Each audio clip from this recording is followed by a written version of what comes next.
Hey everybody, I'm Jesse, and welcome to another edition of Gen X Thinks. And today I'm going to talk about Gen X's favorite apocalypse, and this is Volume 8, World War III. And all of us Gen Xers have had World War III hanging over our heads for our entire lives. And when we think of World War III, we automatically go to the nuclear holocaust thing. That's World War III. But honestly, I don't think that's how it would play out. It's just you would have to have a psychopathic lunatic in charge of a country that had nuclear capabilities, for one thing. There's not very many of them that have that, and there aren't that many completely psychopathic leaders out there. Not to say there won't be one day, but still, the odds are against it. So, I mean, if you think about it, whoever pushed the button first would have to, have no family at all and not value their own lives, or, be okay with several generations of their family and their people in their country living in a nuclear winter or underground or some stuff. I mean, everybody understands the consequences, and probably the leaders of countries understand the consequences better than the average person. So, I mean, that would be an absolute last resort. And still, I don't know if they would do it. I mean, just basically end the world, you know what I mean? So, that'd be a tough one. I don't know. It's hard for me to imagine a scenario where someone would do that. A logical, sane leader of a country, okay? Now, if a country like Russia or something elects Jeffrey Dahmer or something as a leader, yeah, okay, I could see it then. But those kind of people don't make it that high in the political arena. So, what would an actual World War III look like? Just statistically speaking, common sense, what would it look like? In my opinion, it would be some version of the movie Red Dawn. Now, I don't know if other hostile countries could actually invade the United States. I don't know if they could put boots on the ground here. Honestly, don't. I mean, they could somehow, but they would have to be completely armored up. Because if you think about it, I mean, even if the Russians come over and they land in Alaska, I mean, they'd have country folks shooting at them from the woods, just regular civilians living on the edge. They'd have them taking pot shots at them from the woods. They're trying to make camp and stuff, and people would be shooting at them. They'd be shot at from everywhere they go. There'd be people shooting at them, people sabotaging their equipment and stuff. And I'm just talking about civilians, just us. The whole time they're going down through there. So it would be tough because we have the Second Amendment. And I don't know which one, I forget now, but there was a Chinese ruler, dictator, whatever, years ago, and he said that nobody could ever invade America because there would be a gun behind every blade of grass.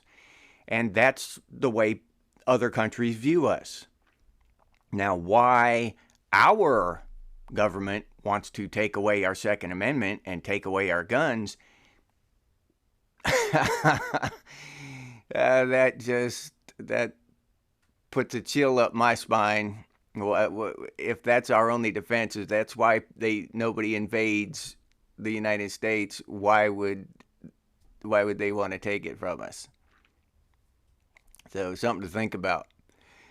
But if they were to, they would have to roll in with armor and be just so vigilant, and so it wouldn't be like invading any other country. It wouldn't, because we have a lot of people from the inner cities to the country and everywhere in between who live like on the edge of law.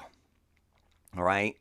Like if you're going down and you're living a free, happy life, and you think freedom is the most important thing, and then the government and the laws take off to the left this way, now you're you're automatically living on the edge of law. Not because you shot off and you're running moonshine or something. That's not what I'm talking about. I'm just talking about the people who are living on the edge of the law because the society and government has pulled away from them, right?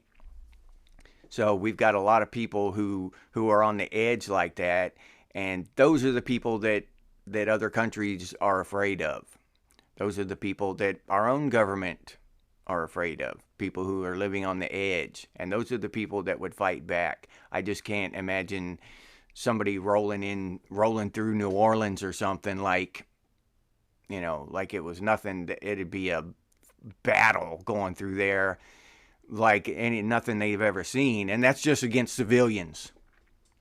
And let alone just trying to cross through the country, they'd be running into booby traps, and there'd be snipers in the hills. It would almost be impossible. I'm telling you, it'd be tough, and that's why I don't want to see that go away for our children and our grandchildren. I don't want to see that go away because that's a deterrent against that.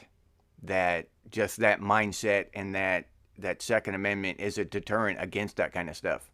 So what they would probably try to do is, in the event of World War III, is bankrupt us and take us down in other ways, because just straight up military, boots on the ground, military conquest would just be so difficult and such a long, drawn out process for them to complete it. So they try to bankrupt us, and it looks like that's what they're doing now. Whatever the powers that be, you got the BRIC thing over there with their kind of like the opposite of the UN, or the opposing force of the UN, and that's going on over there, and they're trying to take us down, and we're against them, I guess. War would definitely break out. It already has over there in Europe and that kind of stuff, and we'd be sending military and supplies over there and troops. The thing that would bother me is once that happened and once that kicked off, even if another country set up a false flag event, right, and lured America into that, and we went over there with blunt force trauma with all our guns loaded, and then they came in the back door through Alaska that way, that would be tough, especially if they came hard and heavy and just carpet bombed in front of them. You have scenarios like that which would likely set up a Red Dawn type of scenario. They'd want to take over and control the cities, maybe the medium to small towns first, and then set up communications and bases throughout America like that. It would be hard, but I mean, it would be possible if they set it up right and did it that way and bankrupted America first.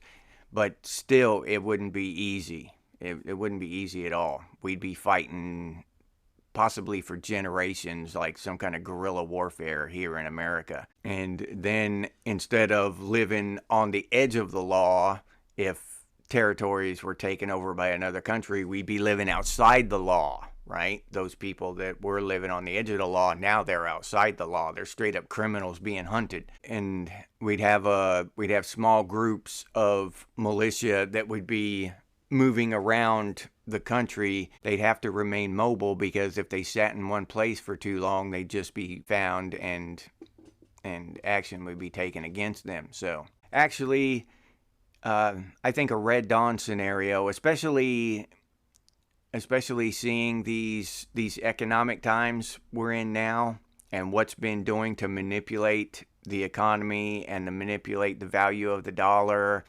and to see what's happening across Western civilization as a whole at the same time, I can definitely see that happening, a collapse of Western civilization by economic means, and then a military takeover.